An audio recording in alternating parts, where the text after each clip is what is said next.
I hold it up. You know, we went through history today. This was really historic. What was going in the Oval Office and the letter. We now know the president has read the North Korean leader's letter. We're going to know the fallout again from investors tomorrow. Maybe a peek at what was in the letter and what was guaranteed, what was said, what wasn't, what drama unfolded in there. All of that as we continue our special live Saturday show at Cavuto Live, 10 a.m. Eastern Time, right through noon. You won't believe what we've uncovered.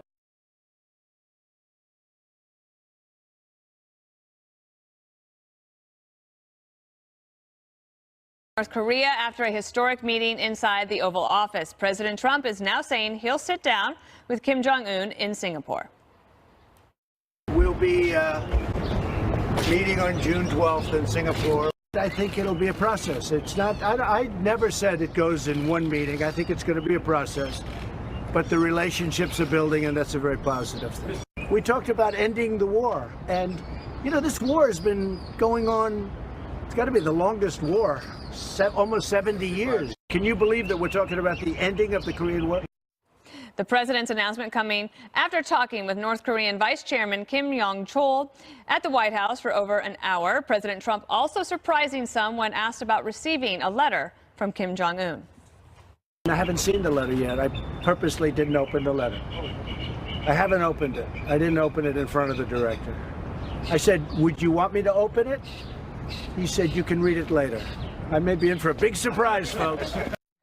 The president has since read the letter. I don't know if he was in for a big surprise, but that happened all during the daily briefing, and that was my favorite part when he made that little joke. An amazing day. I think that the big news out of it, Kimberly, is that, yes, of course, the summit is a go, at least today. We'll see how that goes for next week. But that also, the South Koreans have been pushing for this possibility of signing an end to the Korean War, and the president indicating that that is likely to be an outcome of that first meeting. It's not necessarily the full denuclearization, all the civid stuff that he wants, but that is actually one of the go-tos for the South Koreans, probably the North Koreans as well. Yeah, I think this is really so historic in terms of what has been accomplished so far. No other presidency has been able to get the ball so far down in the court to be able to do something like this in terms of brokering some kind of peace agreement, denuclearization. And when you saw this today, it got back on track in terms of saying, okay, we're going to be able to do this summit. This is something that everybody should be very excited about internationally because it brings the chance and the opportunity for peace and stability in a region that has been so geopolitically fraught with danger, with a regime. And what we see here is he's really been able to bring Kim Jong-un to the table and to his knees, essentially, because his economy is it's on the brink of collapse. He has really no choice but to come to the table. What President Trump has done with tariffs, what he's done with applying pressure with Chinese, what he's done in terms of his outreach and relationship with South Korea as well, has all put this into motion in relatively quick period of time early in his presidency. So I think it's most auspicious and favorable for the United States and for North and South Korea. I think you meant sanctions, right? Not tariffs, because the president did say, Jesse, that he had over 100 additional sanctions that he was ready to put on, and the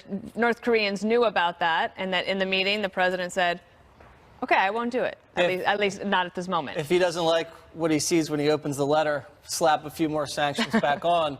I was getting my shoes shined on downstairs earlier today, and they have to have the MSNBC channel on because it's right under Rock Center, so I was forced to watch them cover this whole You don't have spectacle. to explain to us. We won't judge you. We won't judge you. Okay, I thought I needed to make that clear.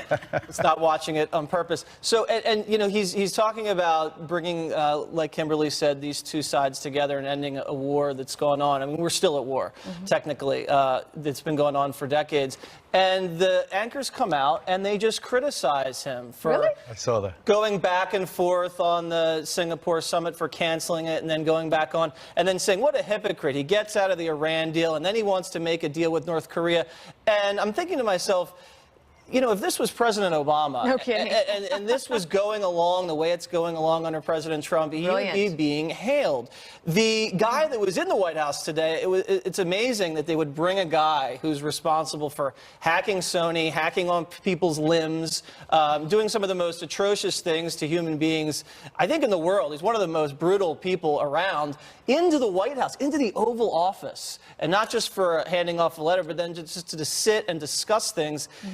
the fact that you are forced to deal with savage people in this world says a lot about our country and what we're willing to do in order to achieve peace. China is, as you've been saying, is pretty integral in this. They don't necessarily want to see North Korea defanged. No. They're worried about a crisis with migrants flowing across. And let's just say Korea comes together as one, eventually a powerhouse, and then you have Japan right there and their alliance with the United States. You have a pretty bold, kind of Western-oriented alliance right on China's doorstep. They might not like that too much, so I guess we'll just continue to see how China reacts. The president said again, Greg, my favorite line, and we'll see what happens. Yes.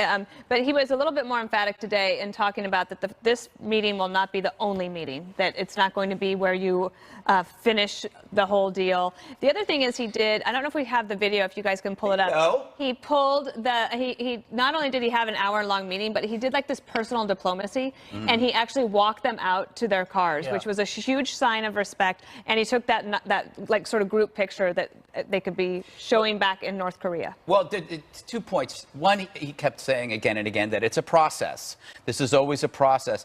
And you have to remember, this is a developer from Queens, not a professor from Columbia.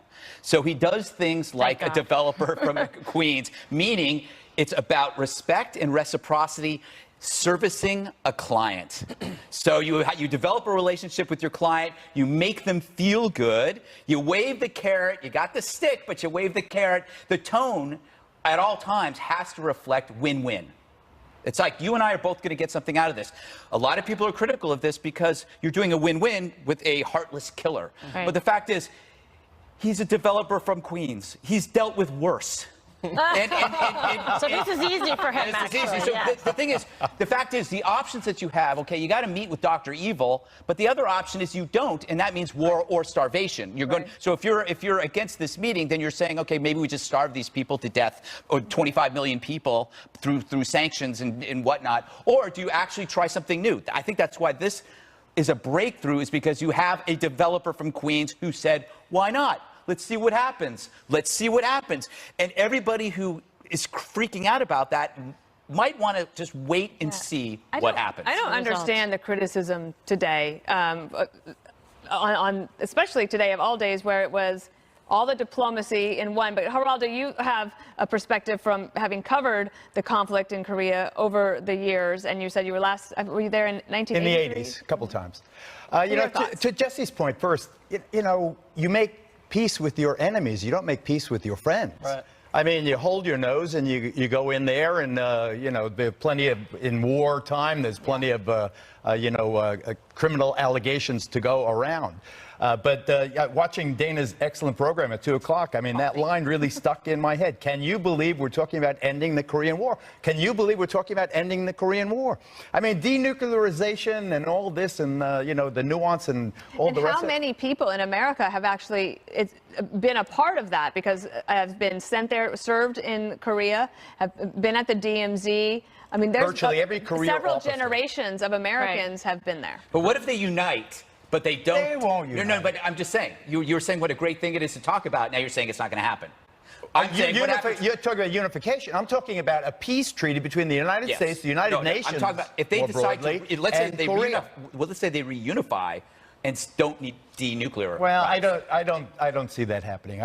Where is a historic example of that happening? I think the centrifugal forces tend to keep countries separate. I think they will be much more intimately united. I think their economies might be much more in sync. I think the system, the North Korean totalitarian dictatorship will loosen up over the decades as people get cell phones. My goodness, as they get satellite TV, I think it will have a modifying effect on the country. But I mean, to me, today, along with 3.8% unemployment and record low unemployment for black people, for Hispanics, for women, and this news about a peace treaty with Korea, I think this is the best day of the Trump presidency. Well, it's one of the best for sure. But I think what's really interesting is the way he was able to try to apply pressure across all different fronts, also with the Chinese, because without them being involved in this, he had to put some pressure on them, like with the tariffs as well, to be able to get them to come to the table to support it, because they support the North Korean,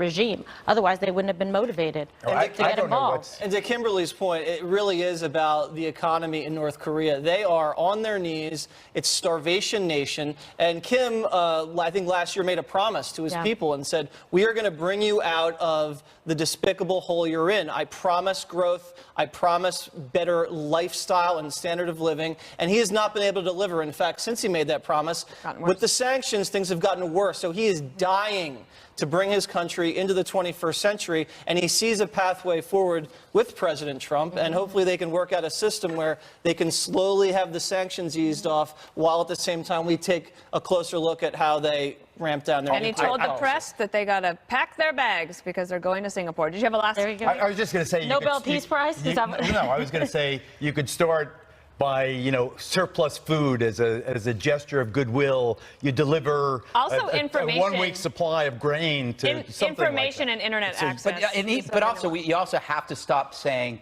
they're on their knees, because the whole point of this is pride and respect. And when you're servicing a client, you don't keep saying, well, we got him where we want him. Right, You gotta that's why say- he walked them to the car. Exactly. He did the generous, He was very gracious It's a thing. shift. It's a subtle shift that a salesman knows, and a real estate salesman knows. You got to get him inside. Hopefully Kim's not watching me. Right, the two of us. Don't listen to Jesse Don't and listen to I. us. All right, President Trump is responding to Samantha Bee's attack against his daughter Ivanka. His comments next. I hear that song, I'm standing in the pouring rain on your front lawn, and ooh, I still think about you. Every time I hear that song. The fallout intensifies following Samantha Bee's vulgar attack on Ivanka Trump. The president is blasting the comedian for viciously coming after his daughter, tweeting, "Why aren't they firing no-talent Samantha Bee for the horrible language used on her low-rating show? A total double standard, but that's okay. We are winning, and we'll be doing so for a long time to come." And amid the firestorm, the Full Frontal host is defending her political commentary while accepting a Television Academy Honors Award last night. Bee said, quote, "We spent the day wrestling with the repercussions of one bad word when we all should have spent the day incensed that as a nation we are wrenching children from their parents and treating people legally seeking asylum as criminals. We as a show will never stop shouting about the inhumanities of this world from the rooftops and striving to make it a better place, but in a comedy way." So, this, Dana, I'm sure you feel the same way. It was incredibly insulting and obscene what she said, and it just really highlights the hypocrisy of how the media treats a comment like this made about a woman by the president's daughter, who does nothing but work I don't tirelessly think as I've a ever public actually servant. said that word out loud and about certainly not about anybody else, and not scripted and planned in a show. Of course. Exactly. That is not going to happen. I do think there is something interesting happening here. Like this, people are trying to say, well, Roseanne did it, so she should be fired. I am not for the government telling any corporation that somebody should be fired. Obviously, TBS decided to treat this very differently than ABC, and that's their decision, and whatever happens to her show will happen. I do think that there's something very interesting, and David French at National Review wrote a bit about this today, and I'll try to sum it up. And that is that when we're talking about the hypocrisy and the double standard, it's not just about the consequence, it's about the movements. And so on the left, you tend to have an ideology that's connected to the culture with peer groups that have a shared history. And then you add social media to that, and it's like there's an impenetrable wall around them and protecting them. I don't think that the apology was sincere by Samantha Bee, but I also don't know if there's anything more that can be done about it. Like TBS is going to do what they want to do. Yeah, Jesse, I mean, it's pretty pathetic that she can make these comments about Ivanka Trump, who's worked so hard on behalf of women's issues, equal pay for women, contributed so much, gave up and sacrificed, a great life that she was having here, time with her children to be able to serve the country in such an admirable fashion. And then she insults her and demeans her like this. If it was anybody else, if it was somebody, God forbid, someone in, the Obama family or the Clinton family, Chelsea Clinton or one of the Obama daughters, there would just be complete and utter outrage. To quote the great Tommy Lahren, what's so funny? If it weren't for double standards, the left would have no standards at all. And I think that really plays perfectly here. Profound. The she wants to have it both ways. She wants to say, well, I'm a comedian. It's satire. That's why I can get away with this nasty language. And then when she gets caught saying that, she says, oh, well, now I'm a political commentator. Because this is really about the horrible treatment of illegal aliens crossing the southern border. Pick which side you want. I mean, you can't have it both ways. We get what's going on. I would fire her for her bad ratings, not for her bad mouth. Look at her numbers. In 1 year, she's lost half of her audience. Yeah. And that was before she said anything like this. So, to Greg's point yesterday, though, it's so funny. It's like we're all sharks in the water. One person on this side says that, and everyone either descends or defends. And the same thing on the other side. Everybody comes in, and then once in a while, you get a moment where everybody goes in and condemns, and then we all pat ourselves on the back. We're all fair and balanced, and we all have integrity. And then we go back to our sides, flip the switch, and then we go at it again. I mean, this is what we do in America. The audience sits back. We love it. Everybody watches. We tear each other apart. People make mistakes. We all go nuts. It's like blood sport. Yeah. I guess it rates. It's like that slap fight. Anyway, Greg, go ahead and get your comments in. Thank you. Yeah, I agree. That's why I accept all apologies. No, I do. I mean, it's I'm like. sorry, Greg. It's her apology, maybe sincere, insincere. I don't read minds. I don't pretend to read minds. So if somebody says they're sorry, I'm going to accept their apology because, frankly, we got to get off the outrage freeway. And the left may never get off the outrage freeway, but I want to get off it. And if we know where this is headed, if we forego language and debate, we're going to end up in some kind of weird, ugly, violent place. Donald Trump's response, I understand it because he always responds, and also it's his daughter. Why wouldn't he? Yeah. But the point is, that may have been the whole point. If you think about this, if you think about it clearly, Samantha Bee knew she wasn't getting fired. She knew. This was already in his script. Yep. She knew that if she poked the bear was going to respond. To your point that her ratings suffered, nothing could be better than the president focusing attention on you. She did exactly what she intended to do, and I believe it was a success. She got the a president who is unpopular with her core audience. Yeah, so the audience loved it when she said that her audience would praise. They cheered. It helped her. Yeah. In the spirit of the Korea news, the astounding news. What do the Ivanka Trump, Valerie Jarrett slights have in common? They have the elegant and gracious response of the victims of the obvious insults. Valerie Jarrett was very measured, very mannered, very, very gracious, again, to use that word. Ivanka quoted Marcus Aurelius and Jesus. I thought that she responded with a very noble, measured, dignified reaction. Yeah, well, that's. I think that this is what I think. I think that who's going to get fired, who's going to get boycotted, who's going to get... Why can't we take our signals from the victims? If Ivanka Trump is willing to turn the other cheek, if Valerie Jarrett's willing to turn the other cheek, why can't why can't Roseanne come back now that she's apologized? What do you want, to crawl on her belly over razor blades? And the same thing with Samantha Bee. I mean, maybe we assign to her a more malicious or self-serving motive for her apology. I wipe that out. Let's respond to these people the way their victims are. Do you know why this is? I have a theory on why this is impossible. It's because of modern culture, anything goes from language to behavior. The public is now trying to find another way to judge. So now we're using Twitter and Facebook as a place, as our mob justice, because everything else goes now. Everything else goes. And the consequences are always you're fired. Exactly. That's always it. Let Valerie and Ivanka get together, go out to dinner in Washington, D.C. Oh my goodness, I don't know if that's going to happen, but I like your comment about her ratings being so bad they can get rid of her just for that. Right. All right, Bill Clinton breaks his silence on the Monica Lewinsky scandal, and what he's now saying is coming up next. Drink. Swalla la la. Drink. Swalla la la.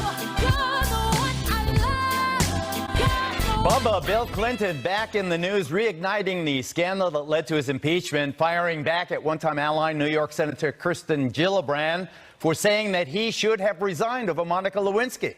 The former president saying, quote, "You have to really ignore what the context was. But, you know, she's living in a different context, and she did it for different reasons. But I just disagree with her." So the former president suggesting the times they have changed between the relatively permissive climate of the late 1990s when he beat impeachment and the Me Too movement of today. So judged by the standards of today, is Bill Clinton too toxic to help the Democrats come November? It sure looks that way. The New York Times reporting, quote, Mrs. Clinton's husband appears far less welcome on the trail, with his unpopularity among Republicans compounded by new skepticism on the left about his treatment of women and allegations of sexual assault. You know, Kimberly, Yes. there is no doubt but that Bill, I was his fiercest defender in the 1990s. But the context was so different. He was 62% approval rating. So it was easy to defend him. Sure. Nowadays, my goodness, can you imagine? No, I can't imagine. I think everybody's had enough of the Clintons, to be quite honest. You know, it was like the last campaign. The with Hillary Clintons Clinton. or him? I think the Clintons. I think Hillary Clinton. I think Bill Clinton. I think the Clinton Foundation. I think it's enough already, the big ripoff on the American public and people and trading favors through the Clinton Foundation. That's why their donations are down, et cetera. So I think like it's enough of them already. And now the recovery from all of that has begun, and from the Obama administration too. And Bill Clinton, I think at this point, you know, move on. And Hillary as well. Does your generation sense that, I mean, see that, you know, that you missed the free love boat kind of? I don't know what that question means, Geraldo, but I And I'm will encouraging you respond not to answer the that. general topic. You're going to be his lawyer? I'm his lawyer every show. Should I withdraw it? I would slightly disagree with Kimberly in so much as I think the Democratic Party is sick of Hillary, but I feel like there's a special place in the Democratic Party's heart for Bill. He was a tremendous fundraiser, still is pretty solid, and a great strategist. A lot of the books coming out about Hillary's loss talk about how he was imploring the campaign to, you know, go to these places in Wisconsin, fight for the white working class, middle American votes, and he was kind of brushed aside, like, oh, you don't know the data analytics that we're looking at. You're not really in touch with what we're doing. We got this, Bill. Go run along. And he was right. So I think there still is a place for Bill in the midterm elections, and I don't see any Democrats shooing him away. I would think they'd want to embrace him. He's politically savvy, but he's got major problems in terms of assaultive conduct against women. He does. I just don't know where we're at that height, right? Remember when, who was the senator from, was it Minnesota, with posing like that? I don't think remember the Al Franken, I mean, that was at the height of the Me Too with the Alabama During guy. the feeding Yeah, frenzy. that was a feeding frenzy. I think we're slowly getting away from that. Not saying Me Too's over by any means. I'm just saying there's not as much frenzy. What would you be advising your client, the candidate for senator from About Clinton? Wyoming? Well, I do think, well, Wyoming, yeah, don't come. But let's just say general Democratic senator. I think you're going to see a little bit more of this. Bill Clinton has a book coming out with the famous author and novelist James Patterson. It comes out next Tuesday. That's why you have him out there. He hasn't addressed this question before about Kirsten Gillibrand. I think that he actually, when he answers it, it is with some delicacy and some graciousness towards her, because he's saying, and I was there on Capitol Hill, I remember what it was like in the 1990s when all of this was happening. But I also think this is a curious time in our history as Americans, because we are living longer and presidents have been younger. They are living post-presidential lives for a long time, and you want to try to figure out a way to move on from that previous party. It's almost difficult to do so because they're going to continue to be out in the public eye. But you know, Greg, every time he comes out, the Republicans will bring up Paula Jones. They'll Or bring Juanita up Broaddrick. some other victim, purported victim, and you know, isn't that a weight that will constantly diminish his legs? Everybody's got these problems, you know. I think the Democrats have a bigger problem. They're faced with a choice. Do they move further left into the world of identity politics and further alienate America, or do they decide to find a candidate that will help them return to the fold that we used to call America, where people feel like it's okay to be patriotic? I think the big issue isn't Bill Clinton or Hillary Clinton. It's the fact that the only wild card they have right now is Eric Holder, and he makes John Kerry look conscious. He has the charisma of balsa Oh, I wood. disagree. I like Eric Holder. Well, you can like him. You but could he's a like terrible him, but candidate. his legacy, if you can even call it that, is fraught with problems and complications. Yes, he did gun the running, way I see it, the Fast and Republicans in Furious. Congress attacked the first African-American attorney general in a way that was so unfair. It's always about race. Dragged him down. Well, I mean, they dragged him. They held him in contempt of Congress for that made-up. Anyway. That might not have been about race. Nothing was Yeah. made up. There was a guy that was Yeah. dead at the border because But of guns that but they Eric let Holder slide. didn't kill him. No, but he covered it But he up. covered it up. But the Was gun. the investigation Baloney. racist? Stay right there. The Fastest 7 is next. I'm glad you Welcome back. Time for the fastest 7 minutes on television. Let's go. Michael Rotondo, the unemployed 30-year-old evicted from his parents' house, is finally gone. In these DailyMail.com photos, you can see the freeloader packing up and moving out. He left before today's court-ordered deadline of noon. I spoke to him for my weekend show. Take a listen. All right, Mike, where are you right now? Right on at my cousin's sister's house. Okay, so you're still technically living with the family. We're here because there's a nice Skype setup Got with it. a camera and a microphone, and it's very easy to set up, very nice. Okay, so there's Mike. Greg, what do you think about this guy? I love the fact that the Daily Mail is covering this. I mean, this is the world we live in. Some obscure guy is living at home with his parents, and it's global news. I think he needs a total makeover. I think you could help him. He needs grooming. He needs wardrobe. He needs a resume builder. He needs. It would be a good reality show. It's from zero to hero. Jesse, you host it. 1 hour special on Fox News. I like it. I think he does need a haircut, don't you think, Yes. Dana? Yeah, I mean, you do kind of feel for him. You know, I kind of feel for You him. feel sad for him. But Well, he wants to be set up with a girlfriend, so if you know anybody single, Gross. No, She I doesn't know. feel that strongly. Yeah, listen, this isn't charity over Kimberly, here. what are you doing No tonight? way. that's not No nice. way. Okay. No, that's so not mean. Look at nice. Geraldo. He loves it. All right, Geraldo. God. I like this, by the way. Looks Thanks. good on you. I'll talk about this in a second. You know, seeing him packing more than anything else, it reminded me of Greg Gutfeld and Lou Dobbs yesterday when Dobbs drove Greg to work and he was giving him his dinosaur and We his have a other special toys. relationship. No, I mean he makes global news because he is symbolic of a generation of slow starters. People to be nice way kind. to put it. To be Starters. kind. Why Yeah. are Years you at being your so parents, nice kinda- about this guy? Molaslo is molasses, Kimberly. Yeah, I don't know why why do you feel sorry for him, Dane? I think this I feel guy sorry needs for everyone. to get no, this guy needs to like You're so get a nice. life, get a job. The hair is the least of the problem. I mean, really, he shouldn't be like freeloading off of his parents. That's why they had to go to court to get rid of him. How pathetic is that? Well, now he's freeloading off of his cousin. All right, And it's a next. distant cousin. That's right. A 14-year-old is the winner of the Scripps National Spelling Bee. So here on the 5 can spell the winning word. Koinonia. Can you please repeat the word? Koinonia. Yeah. All right, everybody write this down. Koinonia. Write it down. Can we use it in a sentence? If you know what it means, you can use it in a sentence. You're hosting the segment. You don't know what it means? Thanks, Koinonia. Geraldo. Koi. I have koi fish. Koinonia. Koi. I got it. Koinonia. I wrote mine. Nia. Koinonia. Everybody write this down. And pencils down. Oh, wait. Here is well, how the mine's not word written. is spelled. All right. I'm sorry. Koinonia. Koinonia. Koinonia. That is correct. We have No way. Cheaters. I didn't cheat. Hello, we're spelling I had bee op- I had champions and optional. speech and Not even Not even debate. close. But can I just ask you Did we win a prize? It's not cheating if you read the news in the morning. Exactly. And it means Christian fellowship. Is that, so- is that what it means? Unbelievable. Wow. I thought it was like an expensive fish. Yeah, I have koi. koi. That's why I spelled No, KOI. that's like koi pond. All right, well, I feel really dumb. Finally, it's the play everybody's talking about. LeBron James can't believe it after his teammate J.R. Smith wastes precious time at the end of regulation against the Warriors. The Kings' reaction, I can't believe I'm calling him that, is now taking over the internet. Here's just a couple of memes. We just left a rest stop. Why didn't you go then? My Or- husband would say that. When your mom is yelling at you for something your sibling did. And finally, And when you leave all the doors open, but your dog poops in the house anyway. All right, Geraldo, I was watching this last night. I mean, The Cavaliers were stoned. they were robbed. I must have been stoned. No, the JR. JR, you too, Geraldo.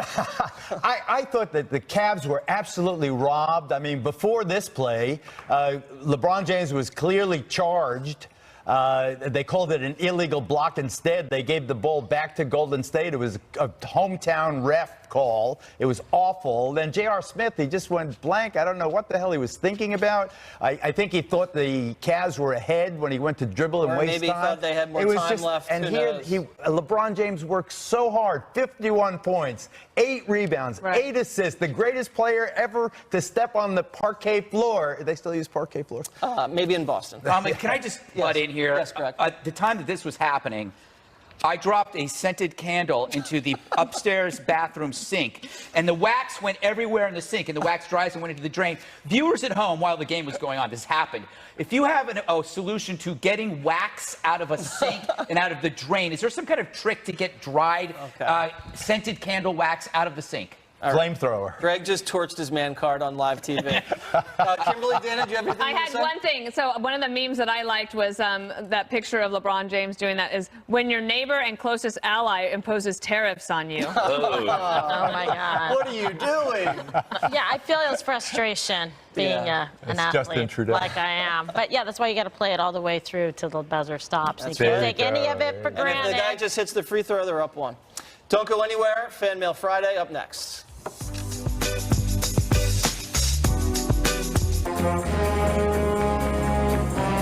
Fan Mail Friday, let's get started, shall we? This is from Cheryl C., Facebook. What are the things in your life that you would like to get rid of?